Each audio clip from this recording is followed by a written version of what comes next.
Hello guys, स्वागत है आप सबका। तो आज हम सुजलोन एनर्जी के बारे में बात करेंगे, इसके फंडामेंटल के बारे में, इसके बिजनेस के बारे में, साथ ही साथ इसके चार्ट के ऊपर ये क्या कहाँ पर जा सकता है शॉर्ट टर्म में, लॉन्ग टर्म में, क्योंकि बहुत अभी अगर देखें तो अच्छे खासे वॉल्यूम के साथ इसके अंदर तेज़ी भी देखने को मिली। कुछ न्यूज़ भी आई है, वो भी हम समझेंगे बिल्कुल आसान भाषा में। तो वीडियो को पूरा ज़रूर देखें। जिन्होंने भी इसके अंदर होल्डिंग ले रखी है या फिर नई होल्डिंग लेने की सोच रहे हैं, वो ये वीडियो ज़रूर देखें। मुझे ये कंपनी काफ़ी बढ़िया लग रही है। इसके अंदर काफ़ी कई जो है पॉजिटिव पॉइंट्स हैं उनको भी समझे, कुछ नेगेटिव पॉइंट्स हैं उनको भी हम समझेंगे। सबसे पहले तो कई लोगों को नहीं पता कि सुजलोन एनर्जी अगर देखें कि कई लोग यही सब सोचते हैं कि ये विंड एनर्जी प्रोवाइड करती है, प्रोड्यूस करती है।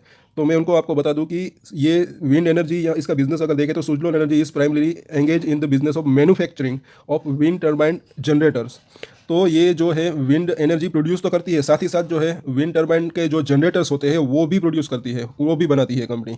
तो ये बात आप जो है नोट करके रख सकते हैं। उनके जो जनरेटर्स है वो भी ये कंपनी बनाती है। सिर्फ इनका बिजली का प्रोडक्शन का, बिजली का उत्पादन करने का ही जो है काम नहीं है, साथ ही साथ वो उसके जनरेटर्स भी बनाती है। इसका मार्केट कैप अगर देखें तो 8,000 करोड़ के आसपास का है।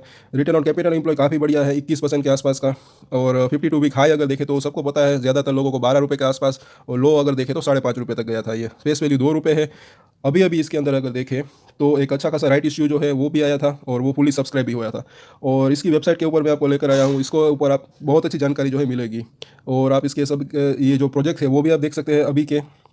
अगर इसको नीचे हम स्क्रॉल करेंगे, सबसे पहले तो मैं आपको बता दूं कि इसकी इंस्टॉल्ड कैपेसिटी अगर देखें तो 19,000 मेगावाट के आसपास की है। और कस्टमर अगर देखें तो 1900 प्लस है। और यहाँ पर इंडिया रिन्यूएबल सेक्टर नंबर 1 यहाँ पर बताया जा रहा है। एक्चुअली ये जो विंड टर्बाइन के अंदर अगर देखें तो इसकी जो है काफ़ी अच्छी पकड़ है, सोलर एनर्जी के अंदर नहीं।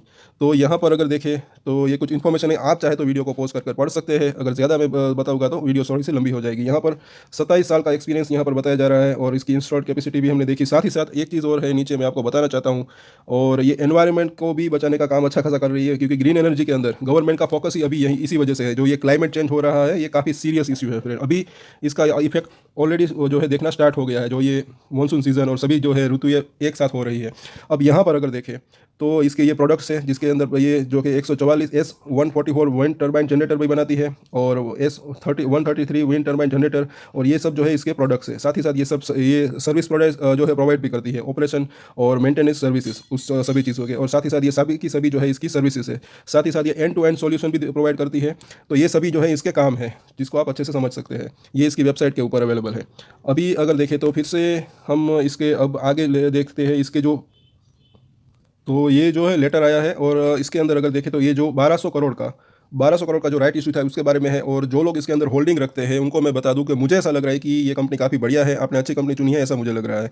ये 1200 करोड़ के अंदर अगर देखें तो कुछ पैसे का जो है ये अपना डेट है वो पे करेंगे। तो वो काफ़ी बढ़िया बात है। कंपनी के ऊपर डेट काफ़ी ज़्यादा था, इसके बारे में हम आगे चर्चा करेंगे। यहाँ पर इसके रिजल्ट सबसे पहले हम देख लेते हैं कि यहाँ पर अगर देखें तो साल दर साल अगर इसके रिजल्ट देखें, क्वार्टरली रिजल्ट साल दर साल, तो रेवेन्यू के अंदर अगर देखें तो कुछ ज़्यादा बढ़त नहीं, थोड़ी सी जो है रेवेन्यू कम रही।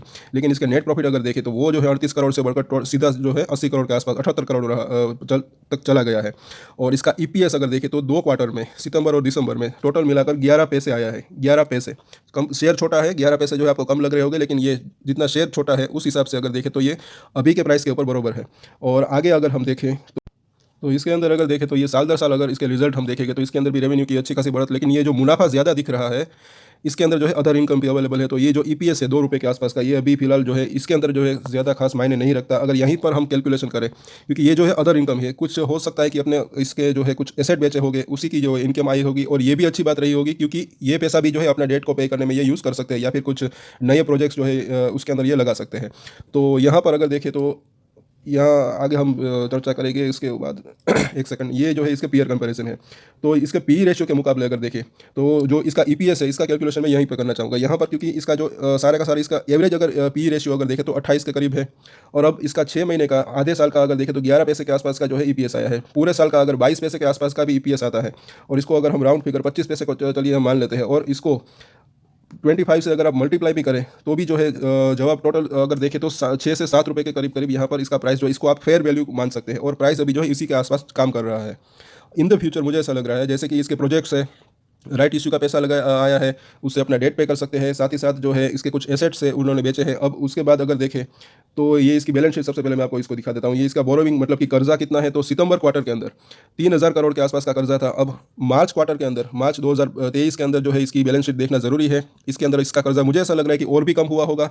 तो इस वजह से जो है इसके आने वाले सालों के अंदर, आने वाले साल के अंदर इसका ईपीएस, इसका प्रॉफिट जो है और भी बढ़ सकता है। और मुझे ऐसा लग रहा है कि अगर ये 50 पैसे के आसपास आ जाए और उसके बाद अगर इसको 25 के पी के यहाँ पर रेशियो अगर दे, तो इसका प्राइस जो है 12 साढ़े 12 रुपये के पास जो है आ सकता है। साथ ही साथ अगर इसको 2 से 3 साल दे, या ध्यान से सुनिए और समझिए, 2 से 3 साल के अंदर अंदर अगर इसका ईपीएस 1 रुपये के आसपास आया, 1 रुपये के आसपास, और अगर इसको फिर हम 25 का अगर पी रेशियो दिया, तो इसका प्राइस कहाँ पर जा सकता है, ये आप खुद यहाँ पर कैलकुलेट कर सकते हैं। ऐसा मुझे लग रहा है कि इसका प्राइस जो है 2 से 3 साल के अंदर अंदर मुझे ऐसा लग रहा है कि 25 रुपये तक जा सकता है। साथ ही साथ इसकी शेयर होल्डिंग पैटर्न भी हम देख लेते हैं। इसके अंदर अगर हम क्वार्टरली, साल दर साल अगर देखें, तो प्रमोटर ने हालांकि थोड़ा सा इसके अंदर जो है अपनी होल्डिंग घटाई है, लेकिन एफआईआईस अगर देखें तो उन्होंने काफ़ी ज़्यादा होल्डिंग, लगभग तकरीबन 3% के आसपास की होल्डिंग बढ़ी है एफआईआईस की। ये काफ़ी बढ़िया पॉजिटिव बात मुझे ऐसा लग रहा है कि यहाँ पर है।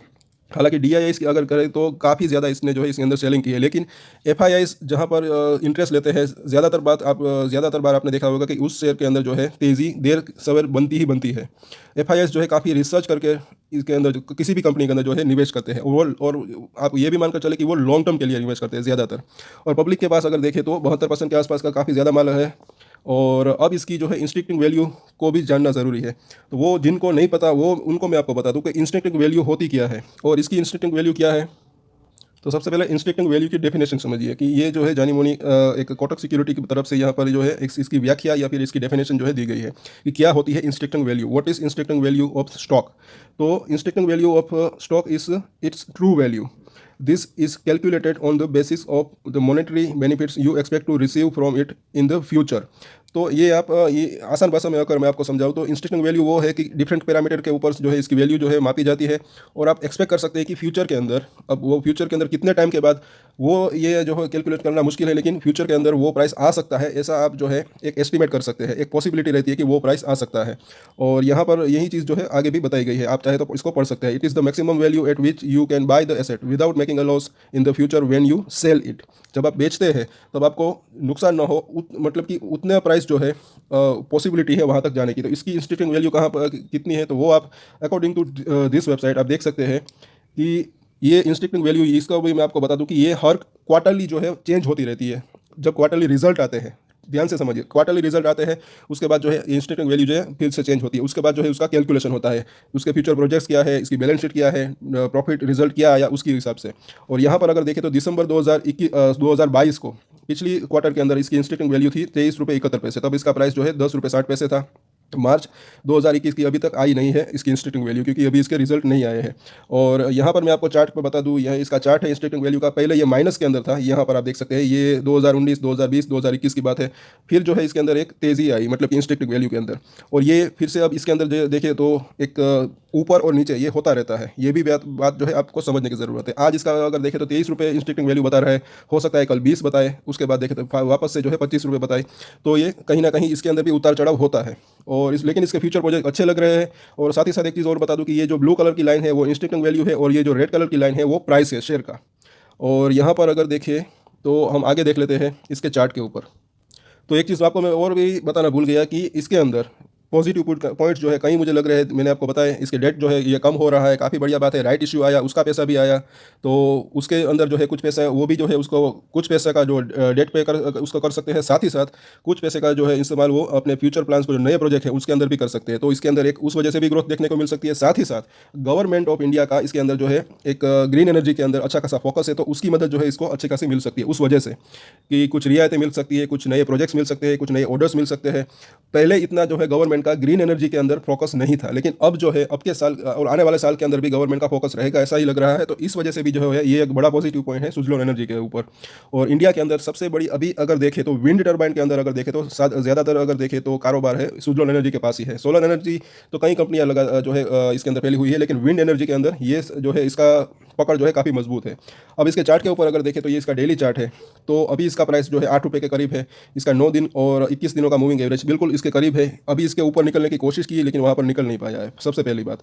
उसके बाद अगर देखें तो ये इसका वीकली चार्ट हमने लगाया, तो यहाँ पर अगर आप देखें तो इसके अंदर भी 9 वीक और 21 वीक का जो मूविंग एवरेज है, उस ये जो है कहीं न कहीं एक अभी हर्डल का काम कर रहा है। और उसके बाद अगर मैं आपको दिखाऊँ कि ये इसका 200, ये भी वीकली चार्ट है, 200 वीक का मूविंग एवरेज जो कि ₹7.63 के आसपास है, उसी के आसपास अभी ये काम कर रहा है। हालाँकि उससे ऊपर निकला है, वहाँ पर इसी के आसपास इसने सपोर्ट भी लिया है, नीचे गया फिर से ऊपर, इसके नीचे क्लोजिंग नहीं दी है। लेकिन यहाँ पर इन द शॉर्ट टर्म अगर देखें तो फर्दर तेज़ी इसके अंदर तभी आएगी, मुझे ऐसा लग रहा है, जब ये अपने 9 वीक का जो ये मूविंग एवरेज है उसके ऊपर वीकली क्लोजिंग देगा। मतलब कि ये ₹8.36 है, तो ₹8.5 के आसपास उसके ऊपर अगर वीकली क्लोजिंग दे, वो भी अच्छे खासे वॉल्यूम के साथ, तो जो है इसके अंदर शॉर्ट टर्म में भी अगर देखें तो अच्छी खासी एक तेज़ी आ सकती है।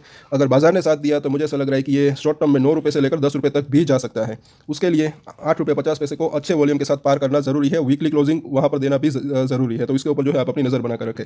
नीचे में अगर देखें सपोर्ट कहाँ पर है, तो ऑलरेडी मैंने बता दिया कि ₹7 के आसपास जहाँ पर इसने अभी सपोर्ट लिया, वहीं पर जो है अच्छा खासा सपोर्ट, ये शॉर्ट टर्म की बात है, यहाँ पर अच्छा खासा सपोर्ट है।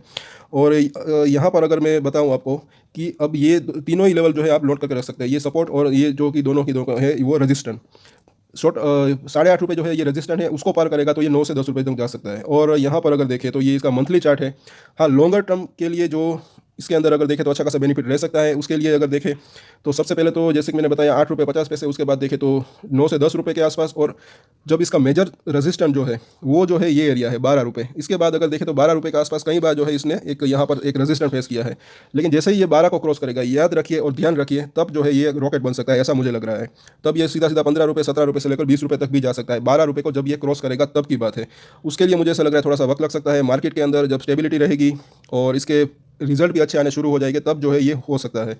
तो जो लोग नई बाइंग करना चाहते हैं वो इसके अंदर करंट मार्केट प्राइस के ऊपर बाई करना चाहते हैं तो कर सकते हैं, या फिर अगर चाहे तो वेट करना चाहे तो वेट भी कर सकते हैं कि कुछ क्रिटिकल लेवल को जब ये पार करे, तब जो है इसके अंदर तुरंत ही बाई कर सकते हैं, और छोटा सा स्टॉप लॉस लेकर, वो भी अगर आप बाइंग करना चाहते हैं तो। और ये फिर से इसका डेली चार्ट है। शॉर्ट टर्म का टारगेट तो ऑलरेडी मैंने जो लेवल्स है सपोर्ट और रेजिस्टेंट वो मैंने ऑलरेडी बता दिया है। और साथ ही साथ ये भी है कि इसका जो 200 दिनों का मूविंग एवरेज है वो भी ₹8.5 है। इसीलिए जो है मैंने बताया था कि ये एक टफ रेजिस्टेंट है, इसको पार करता है तो शॉर्ट टर्म में भी जो है इसके अंदर अच्छा खासा बेनिफिट मिल सकता है। तो शॉर्ट टर्म ट्रेडर से वो अगर देखें तो ₹8.5 को जैसे ही पार करता है, तुरंत इसके अंदर अगर चाहे तो पोजीशन बना सकते हैं, और इससे थोड़ा सा नीचे मतलब कि ₹8.25 के आसपास का स्टॉप लॉस लेकर काम कर सकते हैं। स्टॉप लॉस हर बार ज़रूर लें अगर शॉर्ट टर्म पोजीशन बनाते हैं, तो लॉन्गर टर्म में भी अगर आप चाहे तो स्टॉप लॉस ले सकते हैं। और ये स्टॉप लॉस अगर देखें तो थोड़ा सा दूर है, जो इसका जो राइट इशू आया था उससे थोड़ा सा ऊपर ₹6 के आसपास का स्टॉप लॉस भी ले सकते हैं जो लॉन्ग टर्म इन्वेस्टर है, अगर आप लेना चाहे तो। बाकी मुझे ऐसा लग रहा है कि ये कंपनी अच्छी है, लॉन्ग टर्म में अच्छा काम कर सकती है। और काफ़ी ज़्यादा जो है पॉजिटिव पॉइंट्स इसके अंदर जो है गिनवा दिए। और नेगेटिव पॉइंट की अगर बात करें तो इसके ऊपर कर्जा थोड़ा सा ज़्यादा है, पिछले टाइम में अगर देखें तो कंपनी ने अच्छा परफॉर्मेंस नहीं किया, बस यही कुछ नेगेटिव पॉइंट्स है। लेकिन आने वाले समय के अंदर, फ्यूचर के अंदर जो है ये पॉजिटिव जो इसने जो परफॉर्मेंस नहीं किया था वो अब कर सकते हैं, क्योंकि गवर्नमेंट में जो फोकस है उस वजह से इसको नए ऑर्डर्स भी मिल सकते हैं। साथ ही साथ जो इसका प्रोग्रेस है, इसका जो विंड टर्बाइन का ये जो बिजली का उत्पादन करते हैं उसके अंदर भी जो है बढ़ोतरी देखने को मिल सकती है। और साथ ही साथ इसका डेट कम हो रहा है, तो उस वजह से इसका इंटरेस्ट बर्डन जो है वो भी कम होने से जो है इसकी प्रॉफिट मार्जिन जो है वो बढ़ सकती है। तो ये सारे के सारे जो है इसके पॉजिटिव पॉइंट्स हैं। तो आज के वीडियो में इतना ही दोस्तों। अगर आपको अच्छा लगा तो इसको लाइक ज़रूर करें, शेयर करें दोस्तों, अपने सारे दोस्तों के साथ शेयर करें जो भी लोग शेयर मार्केट के अंदर जुड़े हुए हैं। और साथ ही साथ इसके ऊपर हम रेगुलर अपडेट अब लाते रहेंगे, और इसकी वजह से हमारे चैनल को सब्सक्राइब जरूर कर लें। और एक्सटेंडेड डिस्क्लेमर जो कि मैं हमेशा देता हूँ, कोई भी ट्रेड ले उससे पहले अपनी रिसर्च करें, अपने फाइनेंशियल एडवाइजर की सलाह ले, उसके बाद ही कोई डिसीजन ले, और डिसीजन ले तो उसकी जिम्मेदारी मैच्योरिटी के साथ खुद ही ले। ये वीडियो मैंने एजुकेशन पर्पस के लिए बनाया है, मेरी तरफ से कोई भी बाय या सेल की रिकमेंडेशन नहीं है। Thank you.